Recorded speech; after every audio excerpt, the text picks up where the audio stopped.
রাজনৈতিক উত্তেজনায় সিক্ত এক মুহূর্ত। নিউ ইয়র্ক বিমানবন্দরে অনুষ্ঠানে অংশগ্রহণ করতে গিয়ে বিএনপি নেতা মির্জা ফখরুল হঠাৎ তাহের ভাই স্লোগানে ঘিরে পড়েন। ঘটনার বিবরণ অনুযায়ী অনুষ্ঠান চলাকালীন কোনো অপ্রত্যাশিতভাবে উপস্থিত ব্যক্তিরা এই স্লোগান দিতে শুরু করেন, যা মুহূর্তেই পরিবেশ উত্তেজনায় রাখে। মঞ্চসহ আশেপাশে নিরাপত্তা বাহিনী ও সহকর্মীরা দ্রুত কার্যকর পদক্ষেপ নিলেও ফখরুলকে কিছুটা বিব্রতকর অবস্থায় দেখতে পাওয়া যায়।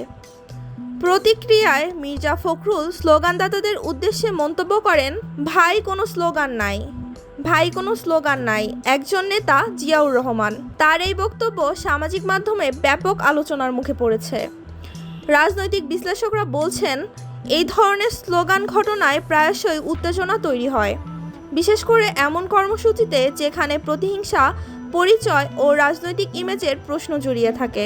স্লোগান আক্রমণ না হলেও এটি একটি সাংবাদিকী এবং প্রতীকী ঘটনা, জনসমক্ষে রাজনৈতিক বলবানিরই এক রূপ। নিউ ইয়র্ক বিমানবন্দরে তাহের ভাই স্লোগান শুধুই শব্দ নয়, একটি রাজনীতির ভাষা ও উত্তেজনার ইঙ্গিত, যা ভবিষ্যতে আরও রাজনৈতিক ধাক্কা হয়ে দাঁড়াতে পারে।